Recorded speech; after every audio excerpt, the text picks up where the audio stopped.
Hello everyone, I am Hema Sati Sharma, TGT Science, and students, we are going to discuss the chapter which is soil for class 7. First of all, what is soil? So soil is the uppermost layer of the earth crust. It is mixture of rock particles and humus. Based on the size of the particles and texture, soil can be divided into various types. How is soil formed?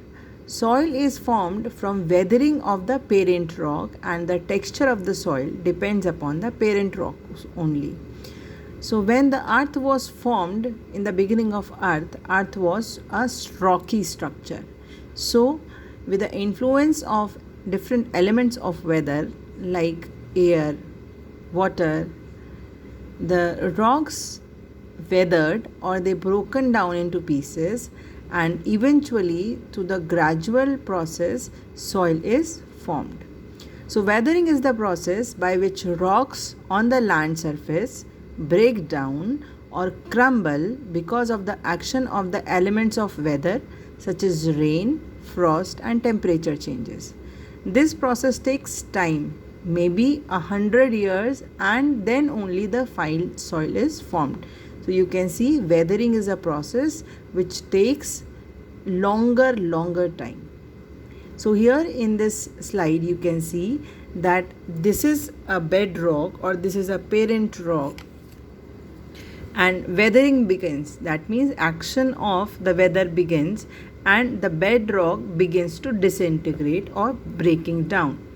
Now after it has started breaking down, here you can see here it is a solid piece and here it has broken down into smaller pieces because of the action of the weather. And since the weather is acting on the outermost surface only, so below the rock which is below side is less affected, whereas top side rock is more affected. So here this parent material, now since it is broken down, organic matter started to develop. Now with the repetitive action of weathering, you can see that horizons or layers of soil has started developing. This is bedrock which is least affected by the weathering process, and now we have a horizon which is the uppermost layer of soil. It has humus also, and we have the third layer which is C horizon. And with the eventual process, with the weathering starts, now the soil is 4 layer structure and least affected is bedrock. This we will study later also. So the nature of the soil, that is its texture, that is how it is felt, and availability of mineral is dependent upon the rock or the parent rock from which it is formed.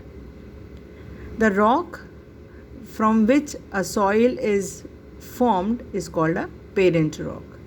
So in the first stage of soil formation, the soil is generally non-porous in nature. What do we mean by non-porous? Non-porous means the particles of the soil are not having any pores.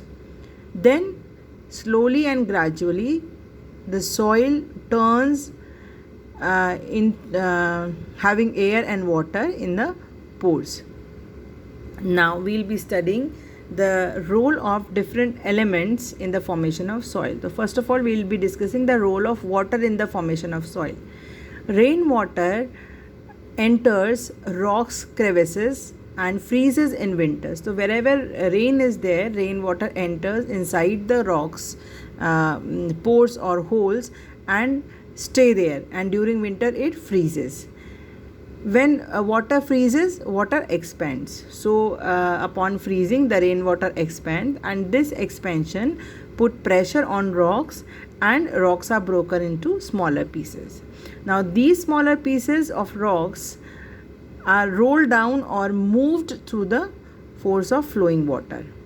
Now while they are flowing with the water, they collide against each other. They collide with each other, and they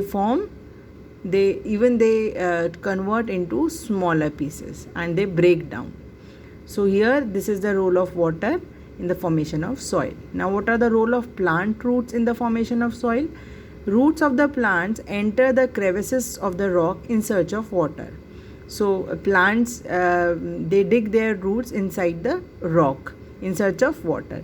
Now These penetration roots exert outward pressure in the rock. So the root is penetrating and it is exerting outward pressure in the rock, and hence the rock breaking down into smaller pieces. Now these smaller pieces, due to weathering, finally change into soil. So the rock has broken down into smaller pieces. Now these smaller pieces, upon the action of weathering, will finally change into soil. Now what is the role of temperature variation in the formation of soil? Anything expands while heating and retract or contract while being cold. So rocks expand during the day because the temperature is much more, and contract during the night because temperature is less. So this process of alternate expansion and contraction causes the breakdown of the rocks. These smaller rock pieces finally changes into soil. Now next is the role of chemical weathering in the formation of soil. What does it mean? We know that rock contains many minerals and it is dependent upon the nature of the parent rock. When the moisture and oxygen is present, these mineral gets oxidized. This also we have studied in our previous chapters, like for example rusting of iron combines with oxygen and moisture and form iron oxide. That means it is getting oxidized. So similarly in rocks, the minerals which are present, they get oxidized in the presence of moisture and oxygen.